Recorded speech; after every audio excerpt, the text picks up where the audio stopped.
Hola, con ustedes Stephanie Franco y Eric Colón. Y esto es Lecciones de Escuela Sabática. Las lecciones de Escuela Sabática es un estudio diario que hacemos de la Palabra de Dios siguiendo la guía de estudio de la Biblia de la Iglesia Adventista del Séptimo Día para el Mundo. Escucha, comparte, aprende y aplica las lecciones de la Palabra de Dios para tu vida.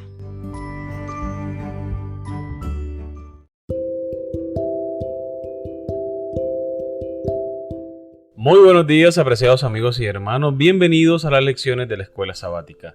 Gracias por estudiar con nosotros cada día la Palabra de Dios, la lección número 5, Milagros alrededor del lago. Quiero enviar un saludo especial a Gabriela en Tulum, Quintana Roo, México, que estudia con nosotros todos los días y además comparte estas lecciones. Muchas gracias, Dios te bendiga. Recordemos el texto bíblico para memorizar. Lo encontramos en Marcos capítulo 5, versículo 19. Pero Jesús no le permitió, sino que le dijo: vete a tu casa, a los tuyos, y cuéntale las grandes cosas que el Señor ha hecho contigo y cómo tuvo compasión de ti.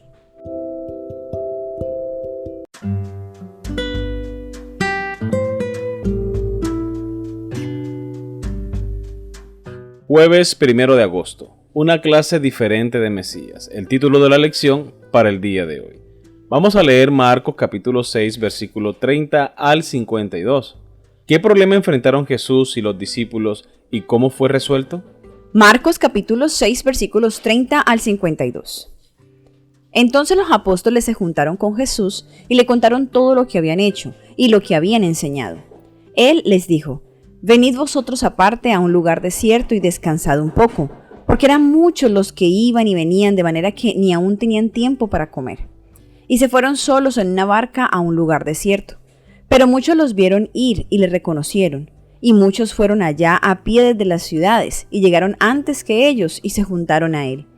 Y salió Jesús y vio una gran multitud, y tuvo compasión de ellos, porque eran como ovejas que no tenían pastor, y comenzó a enseñarles muchas cosas.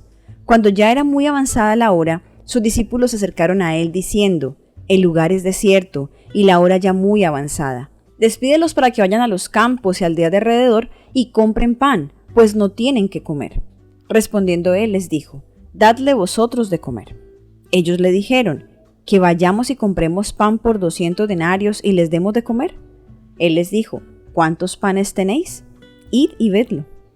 Y al saberlo dijeron: 5 y 2 peces.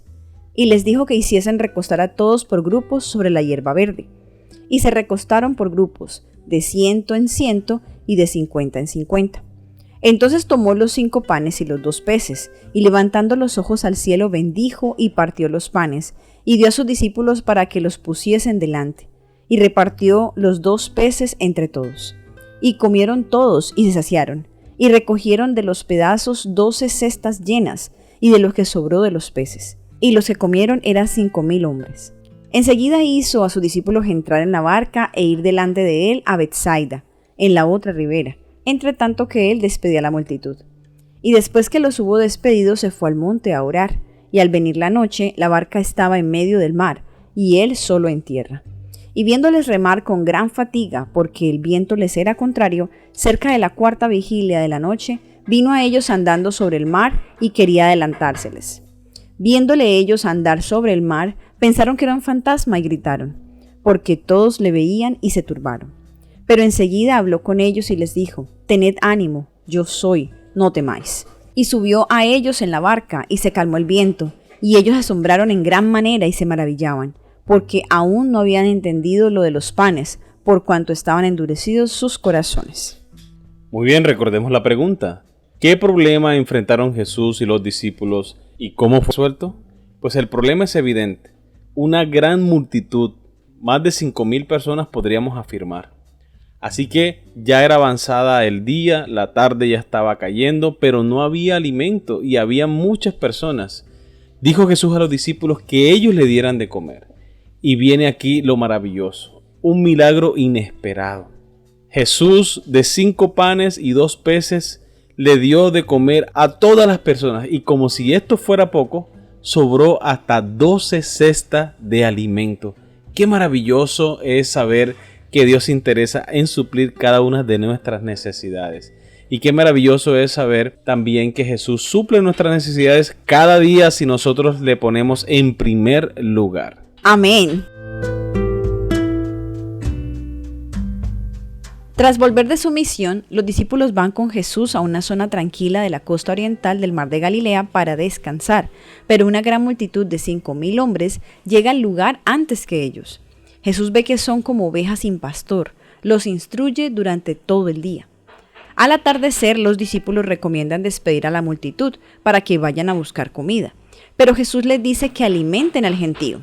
El diálogo subsiguiente, que encontramos en Marcos 6:35 al 38, ilustra el hecho de que los discípulos están pensando en términos humanos acerca de cómo resolver el problema.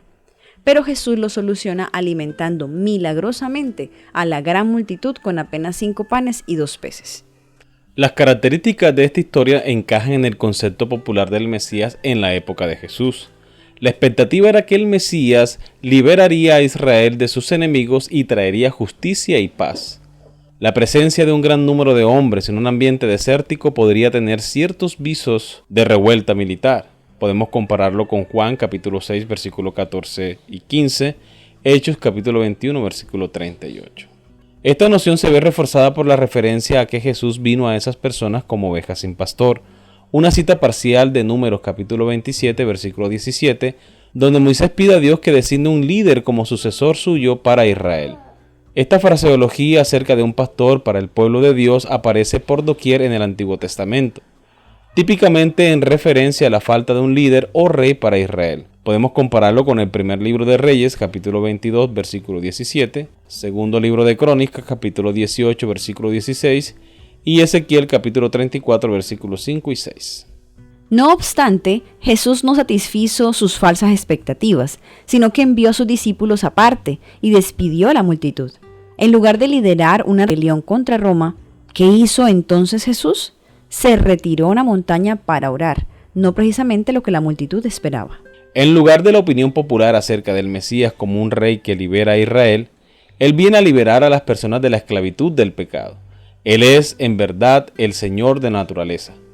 Pero no vino a gobernar, sino a dar su vida en rescate por muchos. Marcos capítulo 10, versículo 45. Muy bien, hemos llegado a la pregunta final. ¿Qué debería decirnos esta historia acerca de por qué es importante una comprensión correcta de la profecía?